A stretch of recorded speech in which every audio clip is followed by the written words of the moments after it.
Start. महोदय, जो एक के बाद एक आते हैं, शारीरिक आवश्यकताएं यथा भोजन, कपड़ा, मकान और आराम जीवन की मौलिक आवश्यकताएं हैं। दूसरे स्तर पर आती हैं सुरक्षा और भविष्य के प्रति निश्चिंतता।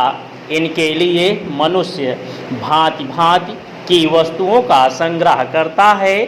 फिर हैं सामाजिक आवश्यकताएं, जैसे अपने परिवार के भीतर और फिर बाहर के दूसरे लोगों से अच्छे संबंध बनाए रखने के लिए सामाजिक, आर्थिक, राजनैतिक और मनोरंजनात्मक संगठन बनाना।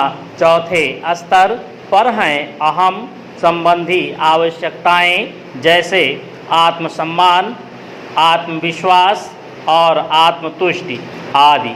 आत्मपरितोष अर्थात उन्नति, विकास और ख्याति प्राप्ति की क्षमताओं को साकार करना व्यक्ति की अंतिम और उच्चतम अपेक्षाएं हैं।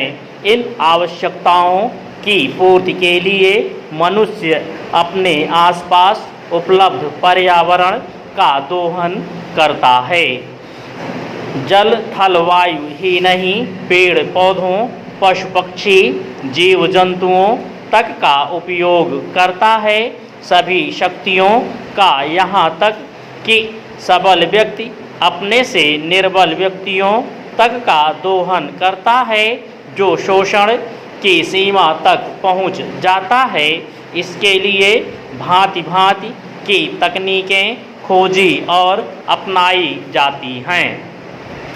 प्रौद्योगिकी ने मनुष्य को भांति भांति की आवश्यकता की वस्तुएं अभूतपूर्व प्रचुरता से देकर संतुष्ट किया है और आवश्यकता की सीमा रेखा भी खिसकाई है। विलासिता और सजावट की ऐसी सामग्री भी दी है जो अब बहुत आवश्यकताओं में गिने जाने लगी है।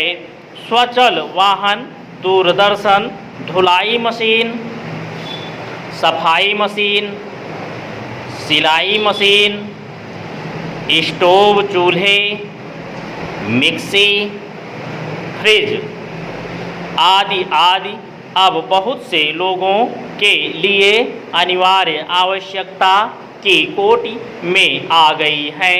तकनीकी और औद्योगिकी से यह सब संभव हुआ है, किंतु ऐसा अल्प वर्ग भी है जिसके लिए विलासिता आवश्यकता की कोटि में आ चुकी है।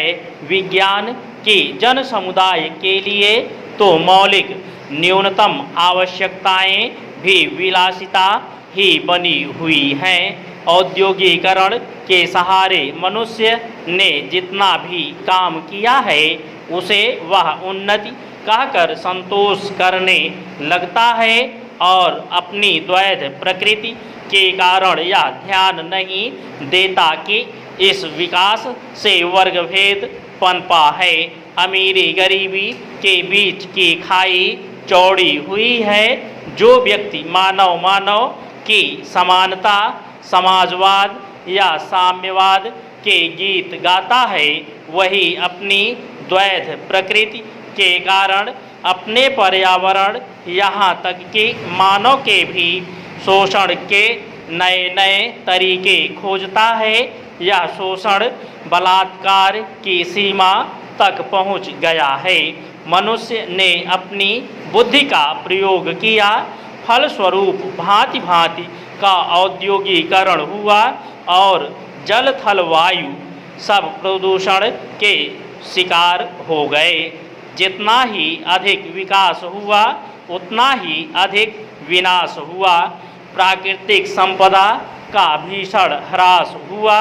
व्यापक वन विनाश से भूमि बंजर और मरुस्थल बन गई। एक बड़ा हवाई जहाज एक दिन में जितनी ऑक्सीजन खर्च करता है, उतनी ऑक्सीजन 17,000 हेक्टेयर वन में तैयार होती है। और वन बचे ही कितने हैं? इस उद्योग प्रधान सभ्यता का केंद्र पूंजी है और धर्म स्वार्थ है। मनुष्य मनुष्य का शोषण कर रहा है देश देश का। स्टॉप।